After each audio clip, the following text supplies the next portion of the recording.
Hello, everyone. This is Heikkila. I'm a professor at the USC Price School of Public Policy at the University of Southern California. And this is one of a series of presentations I'm giving based on my new book, China from a US Policy Perspective.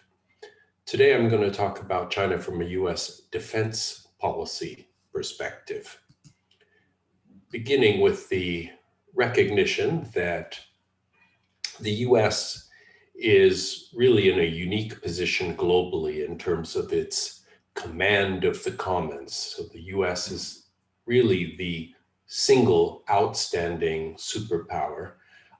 And part of what makes it so is our capacity, our capability to project military force and to control the vast areas and territories, including the air, the sea, underneath the sea, the surface of the sea, outer space, and other places on the globe or part of the globe that are not under the strict purview and sovereignty of any specific nation state.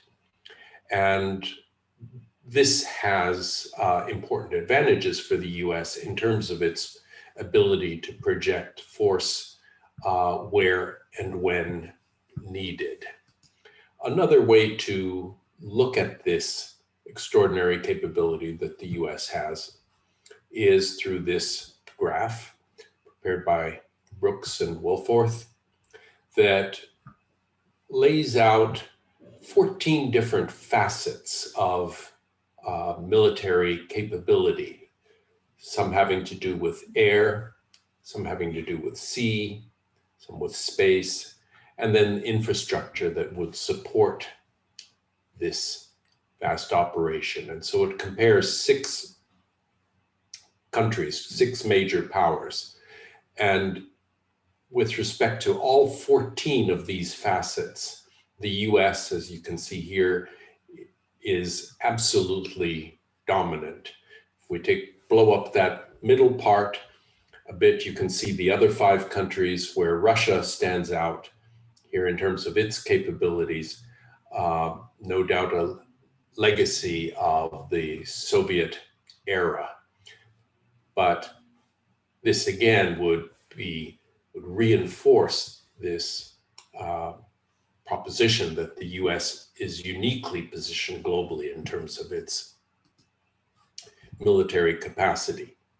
We see that yet again using this graphic, which shows the top 10 countries in the world in terms of military expenditures. These 10 countries together comprise about 3/4 of the world's total in terms of military expenditures. And you can see that the US military expenditures exceed all 9 of the others put together. But we also see that China has really emerged as the undisputed second in this particular category, that while it is not on par with the US in terms of military expenditures, sitting at perhaps 40%, these other countries, India, Russia, Saudi Arabia, France, Germany, Britain, Japan, South Korea, themselves, no single one is on par with that of China. So what this points to is a kind of transition from a world where the US was a single military superpower with X number, any number X of other great powers, but that were simply not comparable, were qualitatively different in terms of their capacity from that of the United States. And as Brooks and Wilforth argue here, we're transitioning to a world that still has the US as this one single superpower, still has any number X of great powers, but has this emerging group indicated by the Y here, where China, represented by China, and often Russia is mentioned in this context as well, so that there's no longer this stark differentiation between the US as a superpower and then the remaining great powers, but instead a more finely differentiated assessment of that. Now, looking at China, again, more specifically, and in a temporal context, we can see here a direct comparison of US and China's military expenditures over the last 3 decades, where I've indexed the value for US expenditures in 1990 at the value of 100. So that facilitates direct comparison.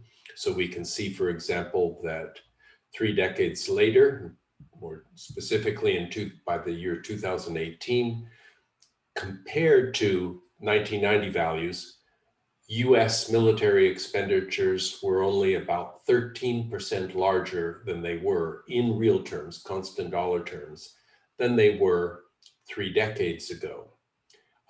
You can see from this that there were some ups and downs along the way.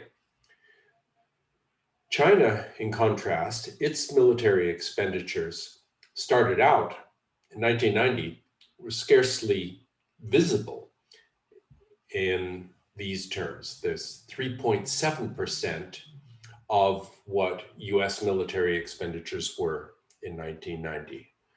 But over these 3 decades, there's been steady and very pronounced exponential growth in Chinese military expenditures, to the point where it's now about 40% of the US,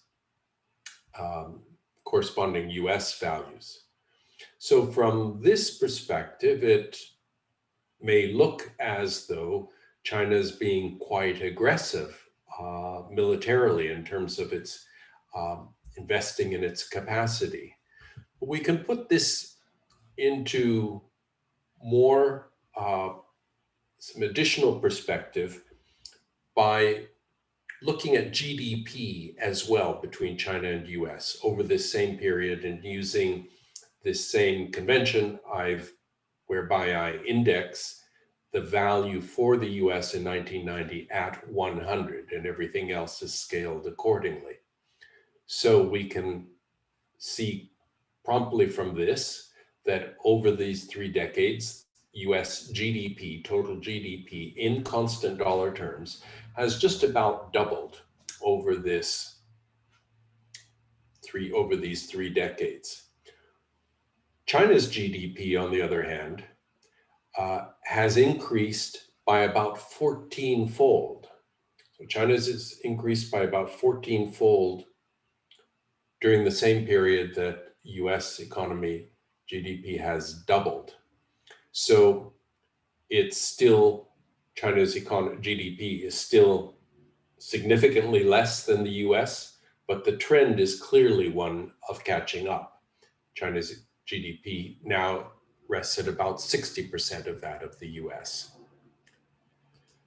So this is shown again from a slightly different perspective. The dark blue shading here in both of these represents defense expenditures. In this left-hand side, it's showing defense expenditures as a share of total federal budget, total federal expenditures. And we can see that military expenditures has been steadily declining as a share of the federal budget. And likewise, on the right, military expenditures have been steadily declining as a share of total GDP in the United States. And that's what we just saw in the previous graph. Meanwhile, in China, the emphasis has in recent decades has been on modernization, whereas in these earlier decades represented here, the China was sort of personnel heavy. So a lot of soldiers or other military personnel, but not very well equipped, not having modern technology and other military assets, whether they be ships or fighter jets, etc. But over the recent decades, China has been investing much more heavily, having much leaner military in the sense of fewer personnel, but where those military personnel are coupled with modern technology and increasing military assets. So it's a kind of emphasis on productivity in a military sense through technology and other related investments. But what we've been looking at thus far is kind of looking at the chess pieces, as it were, on the chessboard and seeing, well, does China have more chess pieces or does the United States have more chess pieces? And clearly the US still does. But just as in chess, it's not only a question of who has the most material. There's also this question of how is it configured? How is it being deployed?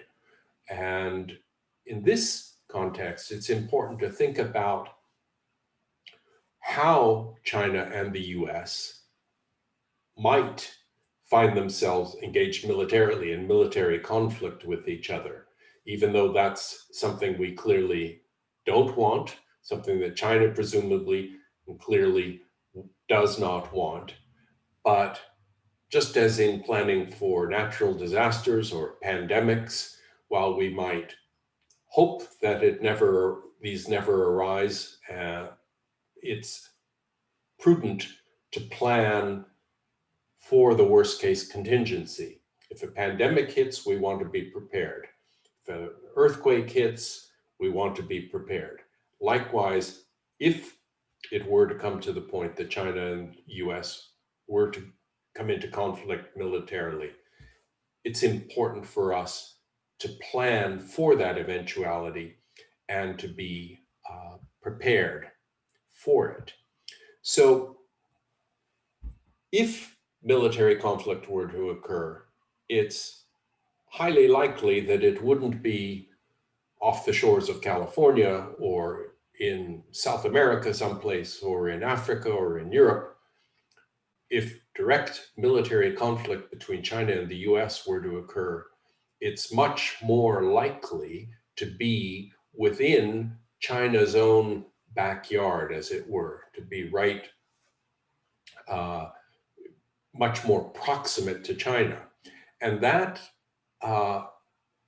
differential, that proximity to China gives it a kind of advantage in military terms, known as anti-access area denial, A2AD, which is essentially the common sense notion that it's easier to protect and defend an area that is close to your home base than it is to try and overcome a defensive position that is farther from one's home base, which is that latter position is what the US would be engaged in this particular context. So this asymmetry associated with the A2AD, this asymmetry tends to work to dissipate some of the advantage that the US might otherwise have in a direct military confrontation or conflict with China due to the greater military capacity that we have. And so this is a very important consideration. And this one quote that's been attributed to a senior military official in China says, if in the future there is US-China conflict, then it will likely take place on China's doorstep. Speaking bluntly, fighting on our doorstep, we fear no one. So in a sense, that's a kind of articulation from the Chinese perspective of how this A2AD advantage would work to their advantage. Whether or not that would compensate for the the advantage that the US has in terms of absolute military capacity is an open question. And to examine that question more fully, in more detail, it's important to recognize some of the geographic features of that part of the world. In particular, the first island chain shown here and the second island chain shown here that have long been recognized as significant geographical barriers to movement within the region and might potentially serve as a means of sort of containing China's projection of military force out into this region, and that might potentially serve as a kind of staging ground for the US in deploying military force in the region. So rather than having to come directly from the United States, to the extent it can be staged in the region, in the second island chain, first island chain, might help the US recover some of the advantage that it might otherwise have before the A2AD considerations. We can see here that there are two important bodies of water, the Yellow Sea and the South China Sea, that are proximate to mainland China and lying within this first island chain. The Yellow Sea is here positioned between China and important US allies, South Korea and Japan. The role of Taiwan is somewhat tricky here, and we'll come back and talk about the Taiwan case a bit later. The South China Sea is important in part because of the overlapping and in some cases conflicting sovereignty claims of the many countries that are bordering the South China Sea. And these sovereignty claims include China's 9-dash line, which is shown here by these H's, a little bit easier to see on this graph. China's 9-dash line is an assertion of sovereignty over these waters in the South China Sea. That claim has been rejected by all of its neighbors who have their own claims on this part of the South China Sea. And this 9-dash line claim has also been clearly rejected by the international courts in The Hague. That hasn't stopped China from insisting upon the claim and in terms of acting upon it by building up outposts in what are known as the Spratly Islands within the South China Sea. And these outposts clearly have a kind of certainly the potential to serve as military infrastructure for China in the if indeed military conflict were to occur in this area. And we cannot discount the possibility for conflict because of these overlying claims and because of the strategic importance of the South China Sea in terms of sea lanes that bring in petroleum and other goods from elsewhere in the world, particularly Europe, India, Africa, etc. This is a major shipping lane that is vital both to strategic imports for China and for South Korea and for Japan and for many of the other neighboring countries here. So its strategic importance makes it potentially all the more fraught with the potential for military conflict. The other location here, from just thinking from a military perspective, without thinking about also the very important diplomatic and symbolic and economic and political dimensions of Taiwan, just from a military perspective, being part of that first island chain, its location right off the mainland of China is of extreme strategic importance. And so again, partly for that and partly because of the historical connection to China's mainland and China's very clear and insistent claims for sovereignty to Taiwan, again, the potential for military conflict, for missteps that might lead to military conflict, that potential cannot be discounted. And so this too is something that must be planned for in terms of defense policy from the US perspective, thinking about the rise of China and what it means for our defensive posture in this part of the world. Now, it's one thing to count the chess pieces, so to speak, or to think about how they're deployed, but in the end, one has to actually think about developing these scenarios that would tell us what this would actually mean in terms of defensive capabilities if military conflict were to arise. And that's the role of scenario planning for military defense purposes, including this study done by the RAND Corporation with key author Higginbotham. And there are two key lessons to pull from this, where the key tells us here that dark green is favorable to the US with respect to these different dimensions of military conflict and of warfare.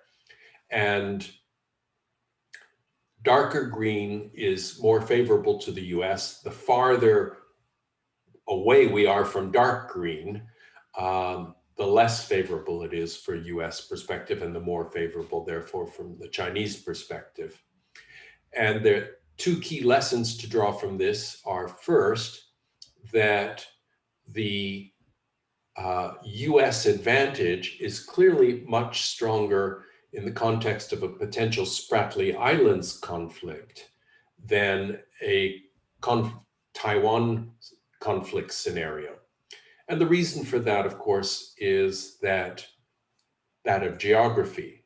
Taiwan is much closer to China than the Spratly Islands are. So even though the South China Sea is much closer to China than it is to the US, Taiwan is much closer to Chinese mainland than is the South China Sea.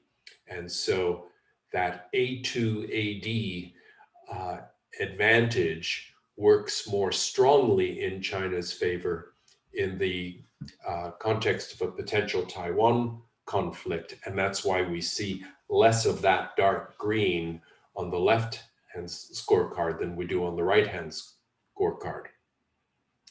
The second lesson we draw from this is that whether it's for Taiwan scenario or Spratly Islands scenario, over time, the US advantage has been steadily eroding. And again, it's more pronounced in the case of Taiwan for the reasons we've just discussed. But this erosion over time of the US military advantage in the context of these scenarios, conflict scenarios, is what we discussed before, which is that there is a rising China. We've seen it in all of these other charts. China is emerging. And essentially, the key lesson from all of this is that China's backyard is expanding. And this is a kind of natural and inevitable consequence, really, of the fact that China's overall, in terms of especially of its economic capability, has been growing by leaps and bounds. And so its presence economically, diplomatically, and militarily is steadily increasing in this neighborhood, and hence its quote unquote backyard is increasing as well. And the question then for US defense policy is, what do we do about this? One potential response, which is not going to make sense, is to say that we must match that if China's military expenditures in the area are increasing, that we should be matching that. But we've already seen that US is taxing itself. 3.4% of GDP in the US is already devoted to military expenditures, while China's only thus far allocating about 1.9% of its GDP to military expenditures. So we're already kind of taxing ourselves fairly heavily in order to maintain a presence here. And as we've seen in some of our other presentations, the fiscal position of the US, we're running steady fiscal deficits, means that it's very difficult to imagine that the US would be able to sustain even greater military investments in order to try to counter China's growing influence, sort of dollar per dollar, as it were. So, but what is the alternative? If certainly to simply abandon the area and to cede it and to say that, look, China is growing, it has this expanding capacity, it's more or less inevitable, therefore we might as well just walk away. That too is not a realistic posture, because the US does have genuine, important strategic national interests in this area in terms of our alliances, in terms of our economic posture in the world, and it is of strategic importance to the United States.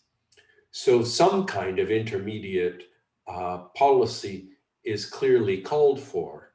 And the key to that is twofold.